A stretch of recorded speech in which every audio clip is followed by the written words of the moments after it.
Hello, beautiful moms and entrepreneurs.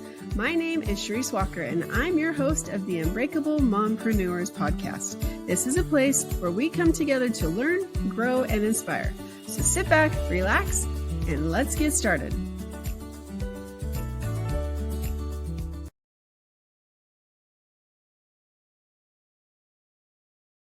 Hello, Unbreakable Mompreneurs. My name is Charisse Walker, your host, and today we're going to talk about relationships, which, as you know, my book, Flipping the Iceberg, it is all about relationships, because if you don't have a healthy relationship with yourself first, and then with your partner and your children, then it's going to be very stressful and very difficult to be able to run your business without being sidetracked.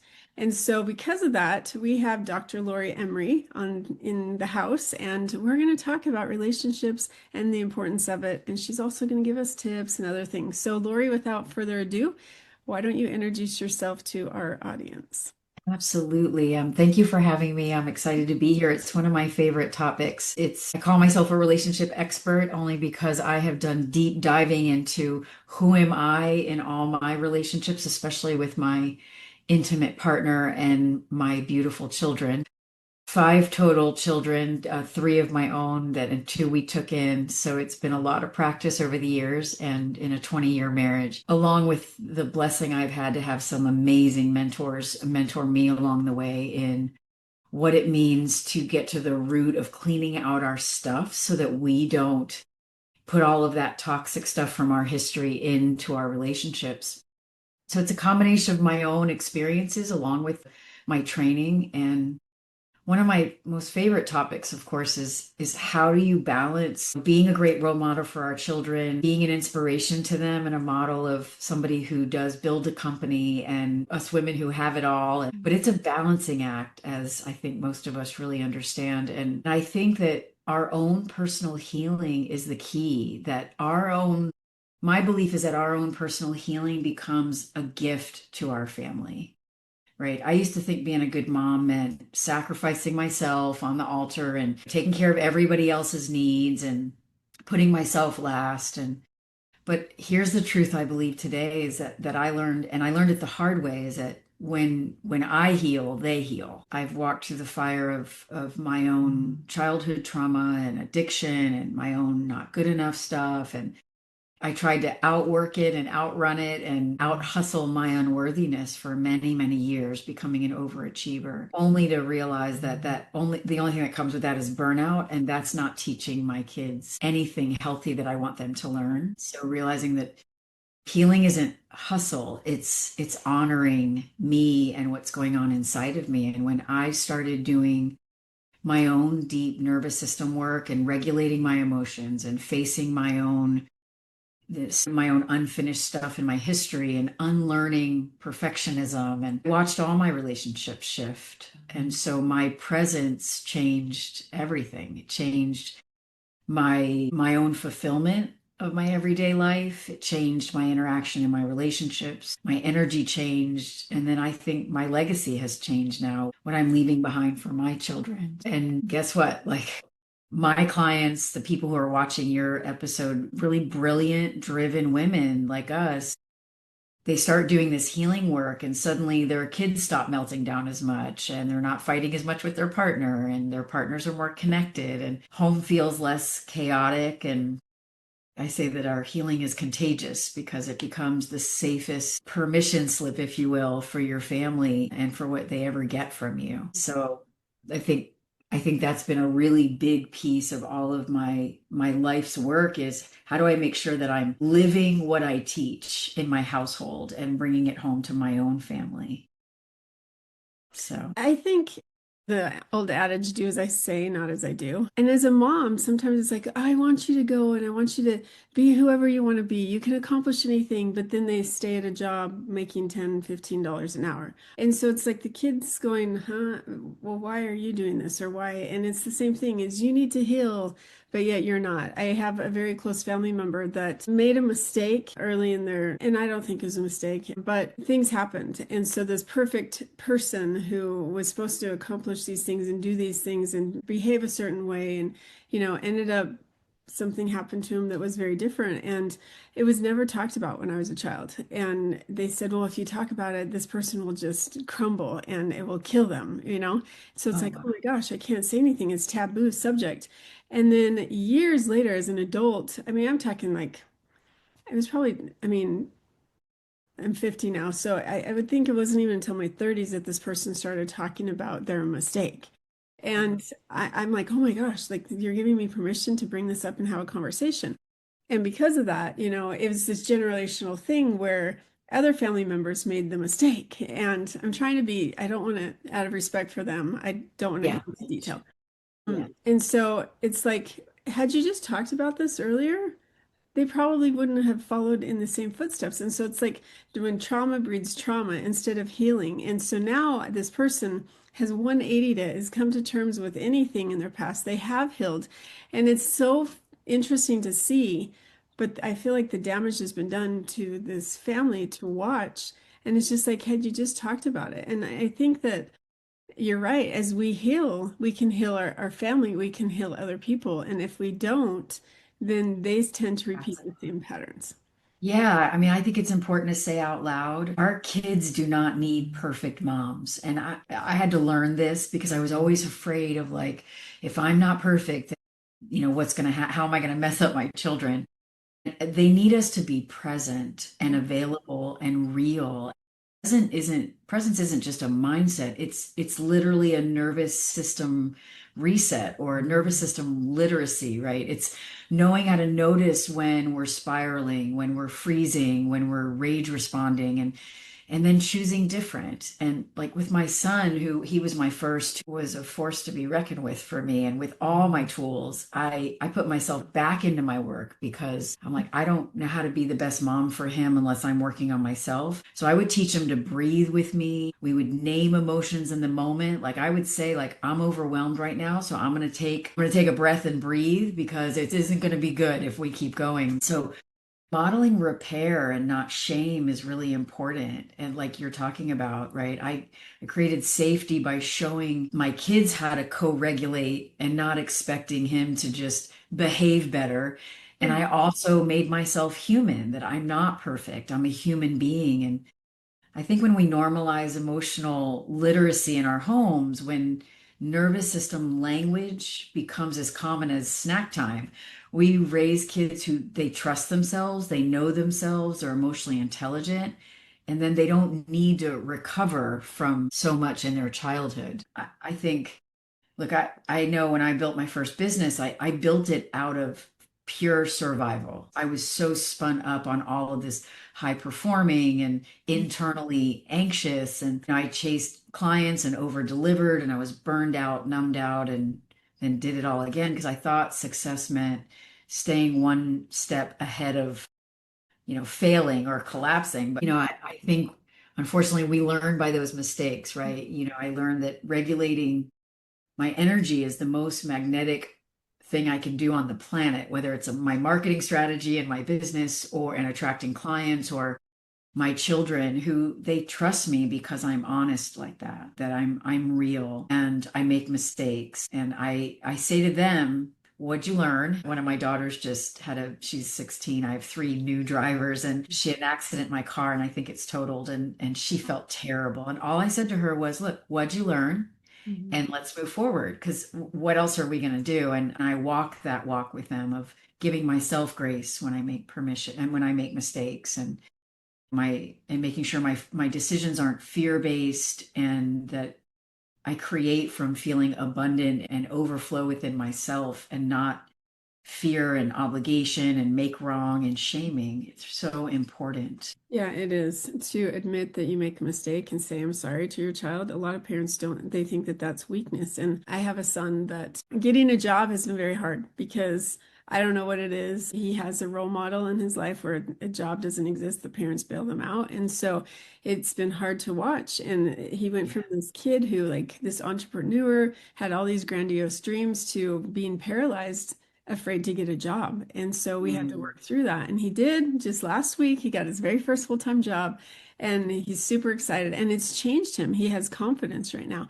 And so Yeah. it's fun to watch. But I got to be honest, like the frustration, because I started working in seventh grade doing a paper route, like four of them. So I was up every morning. I learned the meaning of hard work. And then I became this overachiever, like you talk about, until my niece came and stayed with me for a day. And we were driving, and she made the comment, she said, yeah, I don't know why my mom feels like she has to like become like do so much. She overdoes things, and I don't know what is it about her. She doesn't feel good enough, and so she tries to over accomplish on everything. And I'm like, you're talking about me. And I know she's talking about her mom, but I could take that same advice because I was the same way. I had to be overachiever, most involved in everything possible. Why? What am I trying to prove? And then it hit me hard, and I don't think she even realizes that.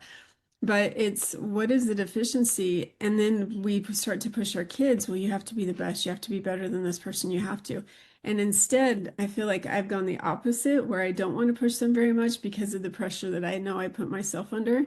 So there Mm, is this like happy yeah. medium. How do we get them there? That Yeah, I mean, I think it's where you're pushing from, which is yeah. what you're talking about, right? When we're pushing from our own unfinished stuff and our hyperachiever, which is driven by a fear. We all learn survival skills when we were growing up, right? We have some of us are avoiders and some of us are pleasers, and as a survival strategy. You and I, and probably a lot of the moms who are listening, one of our survival strategies became hyperachieving.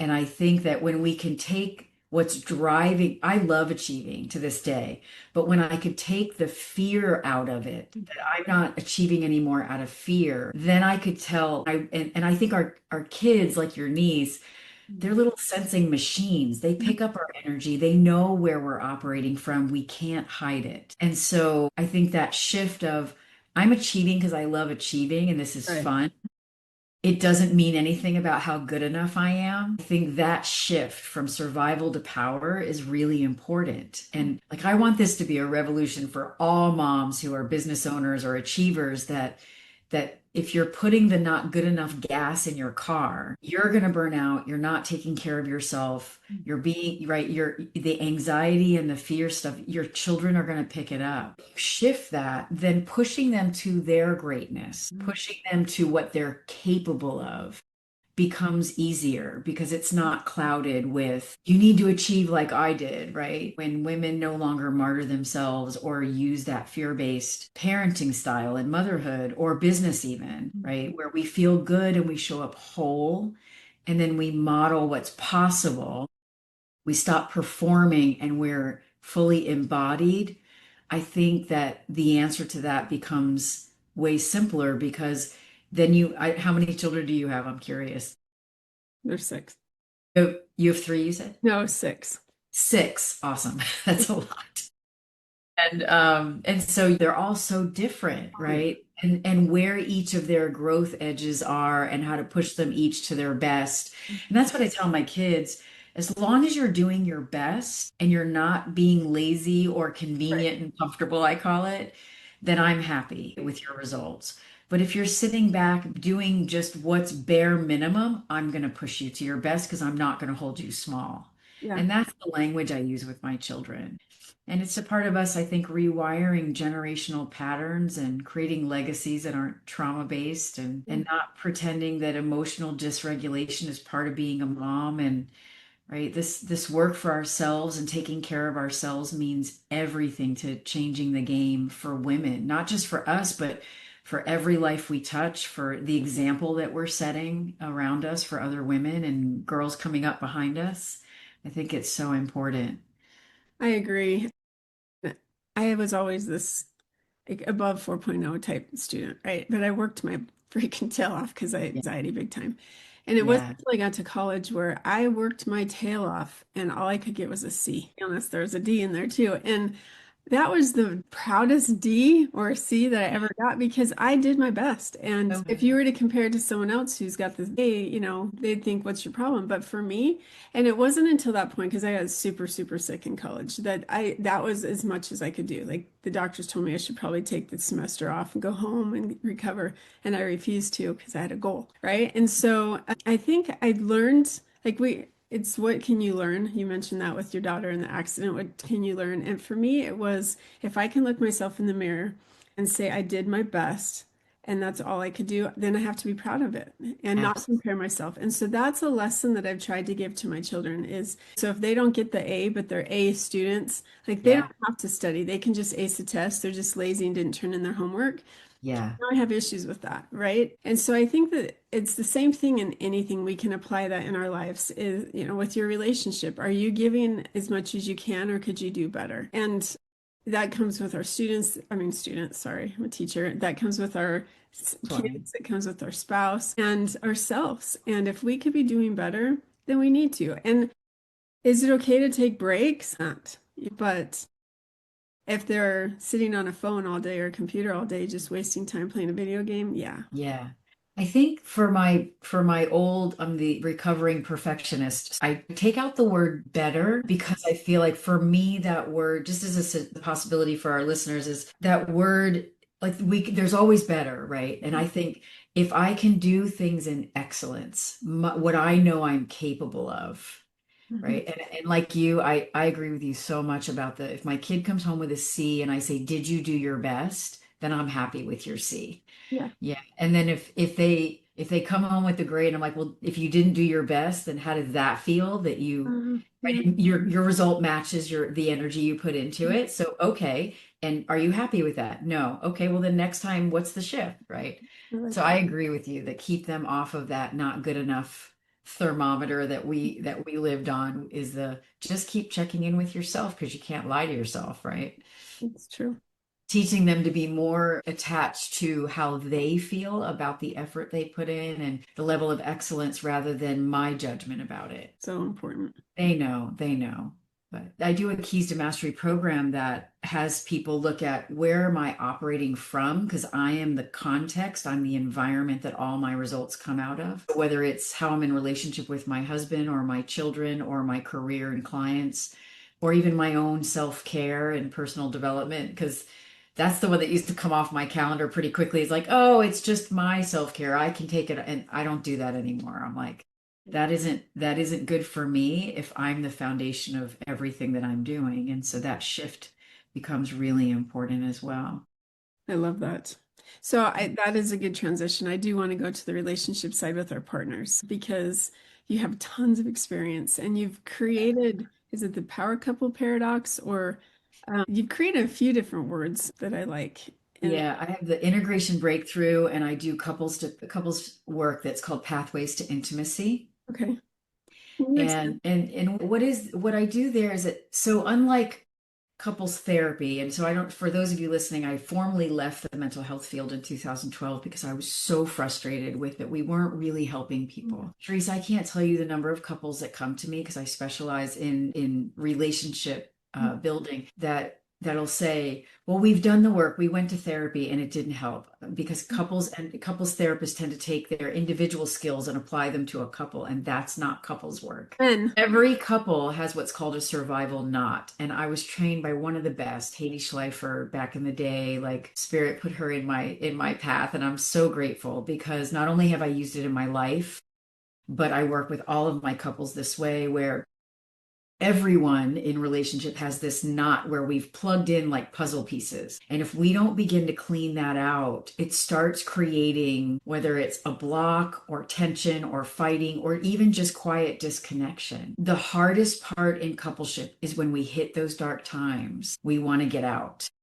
And it's easy to do, right? Because divorces split, what is it? The highest percentage of divorces in the last 40 years hasn't changed. It Yeah. hasn't changed because we're not working with couples in a way that we should. What I do in Pathways to Intimacy is couples work together. I'm not in the middle of their relationship.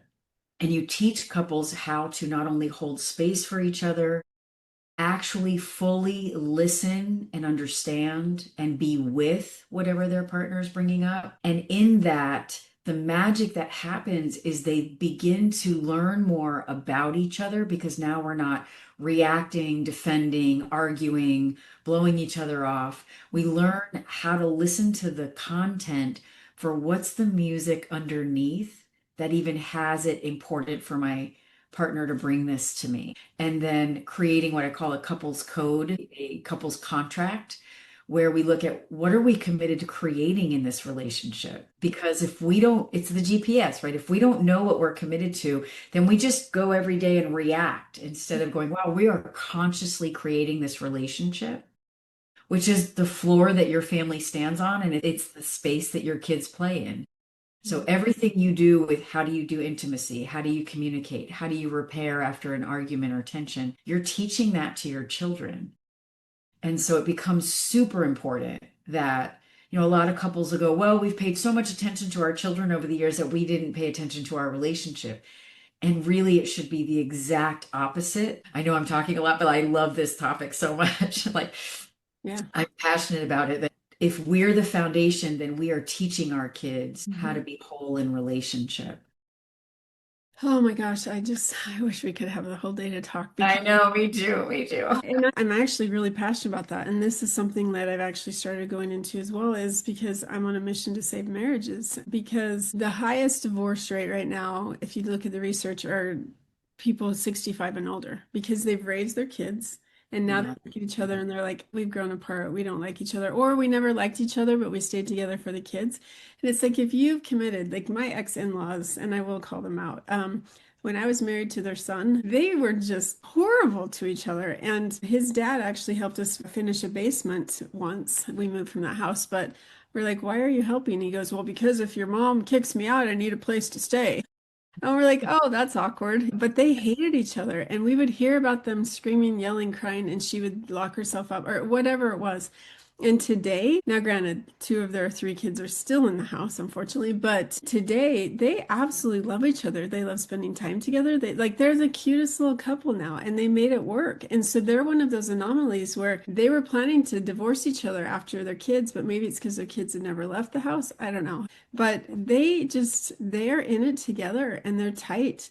And so it's like, why can't we have more of those success stories? And they've Yeah, figured it we out. should. We should have more of those success stories. If the professions where they were looking for help to learn this, and then get me on the school system, like if we would teach relationship tools starting in kindergarten, these kids would come out of school with such higher emotional literacy. Yes. But no one teaches it, right? Even parenting, like we don't have to have any kind of certificate to be a parent. And then Yeah. we have no tools and we're winging it every day in both the two most important relationships we have, our partners and our children. Relationships hard. You're taking two people from totally different backgrounds and cultures and putting them together and trying to make it work with no tools, Yeah. right?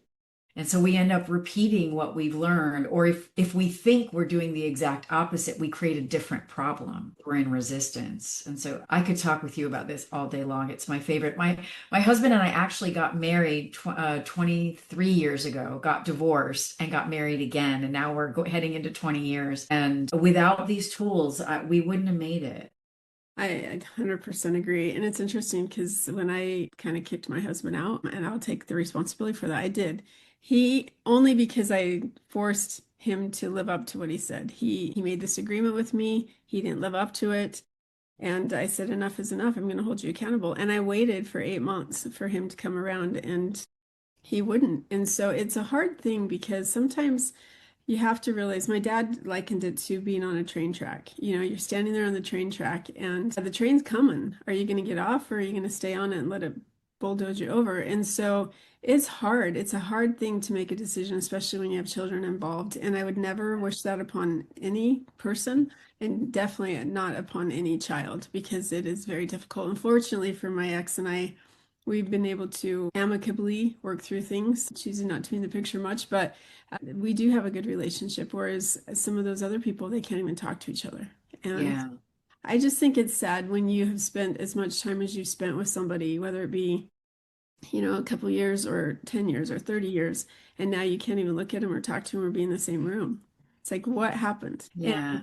so relationships are something that it affects everybody and your business. So let's kind of talk about that when you talk about power couples and entrepreneurship. So talk to us about that.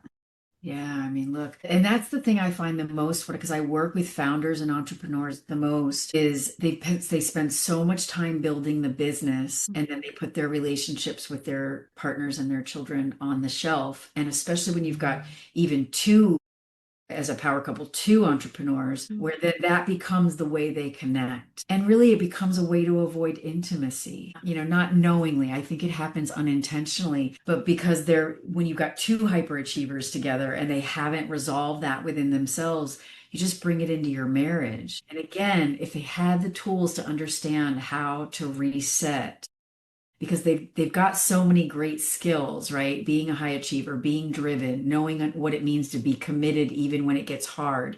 They've got a lot of great skills that they point at the business. Now, if we can take those great skills, clean out the survival stuff, and then point those at the relationship, the magic happens there because we're powerful people already. We've already built what we've built. And so we've got some of the ways we're operating that actually work if we could point them to our marriage and then sink down into I think as human beings, Charisse, we have a natural fear of intimacy. It's scary to be known and to be seen and to be vulnerable. It just is. I mean, it's worth it though, when you can break through those fears and hold space together in such a vulnerable way to help each other grow when we get stuck. But again, without the tools, I think a lot of couples want it. They just can't figure out how to get there. And then they give up because the fighting isn't worth it and the lack of fulfillment and the misery isn't worth it. So, like you said, I think that a lot of relationships could be healed. And I'm not saying that divorce is wrong or staying together is right, because I don't have that belief. Especially if there's abuse or when we've gotten married really, really young and we haven't been able to, maybe we got married for the wrong reasons or whatever it is. But I think in a lot of coupleships, there is an answer and people give up because they've searched and they can't find it. No, I agree with that. And I think right now, and this is going to air a couple months later, but all over Facebook. And I didn't understand why. I saw that guy, and the girl's right below him, and it turns out that he's the CEO of a company and she was hired a couple months ago and they're caught on the Jumbotron and they both freak out and hide. And the damage that is going to do to the children. And it's interesting, like it'll be interesting to see what happens. Is it something where you'd say, okay, let's try to make this work as the couple, his wife and them, or is it ultimate betrayal and the whole national TV and national everybody knows about his affair, and how do you handle that? And so what caused him to go to that place? And can there be forgiveness, or does he want to move on? And it's just, I'm using that as an example because I think so many people it happens to. And how do you want it to work or do you not? And if two people are willing to make it work, then give it a try and run. If one person's like, I'm out, now the question is why? Is it you or is it me? And is there a chance that we can still kind of work through it? And I agree, abuse, that's a whole different world. We're not talking about that. Yeah, that's where the line is drawn for sure. So very quickly, nervous system regulation. So your work is done with the nervous system. Yeah, so I combine all the tools. I bring in, I think mind, body, and spirit combined is really important. And that in this human condition, I have a belief that we're a spirit or energy housed in this meat suit while we're on this planet. And knowing how to read the body is really important. And mindset alone is not enough. Reading your thoughts, tracking your thoughts, following physical sensations that light up in the body, and knowing what emotion, having that emotional literacy connected to all three, because our experience is made up of those three things: our thoughts, our feelings, and our physical sensations. And when we can track them, we can stay and be with it and then look to understand, like, is this an old memory that got stuck in my body? It's not healed. And what do I do with it? And then how do I make a request with my partner or someone I'm close to and create the healing moment? Because we get wounded in relationship. We need to heal in relationship. And the way to do that is to know what's happening here and then to know how to ask to get our needs met in a vulnerable way and how to understand those triggers. Instead, what people do is they're reacting to them all the time because they're in their blind spots or they think that the cause is outside of them. that whatever circumstance or person is the reason why we're emotionally triggered. And it's easy to want to blame things outside of us, but when we can stay here and be home inside of ourselves, that's where our power lies. And without that, you're going to be reacting to life. And that's not powerful. That's survival. Right. That's beautiful. Okay. I know we're over time. So one last question, because we're going to completely switch gears now. Okay. And I want you to imagine yourself sitting on a park bench and Okay. just enjoying the beautiful day. And this very young, 9-month pregnant, first-time mom comes and sits next to you. And you get talking. What is one piece of advice you give her about motherhood, if it could be anything? Take care of yourself first. Know yourself. And give yourself permission to be a real human being with your children. I love that. Very, very good advice. And if our listeners wanted to connect with you, how would they do that? Yeah, just go on Ignite with Dr. Laurie. If you Google that, you'll find me, and they can either contact me or take a look at my programs or get my free book called Ignite Your Life. It's all on my website. I love that. Well, thank you, Dr. Laurie. Absolutely. Thank you for having me, Charisse. Yes, thanks for coming on. And Unbreakable Moms, be real with yourself. Be a real person. And it's okay to be vulnerable, and it's okay to heal and be open with your partner. So go out and make it a great day. Beautiful moms, remember, you are unbreakable. Keep illuminating the world with your strength, pursuing your dreams, and reveling in the splendor of motherhood. This is Charisse Walker, bidding you farewell for now. Stay tuned for more empowering conversations on the next episode of the Unbreakable Mompreneurs podcast. Until then, keep shining bright. Signing off with love, Charisse Walker.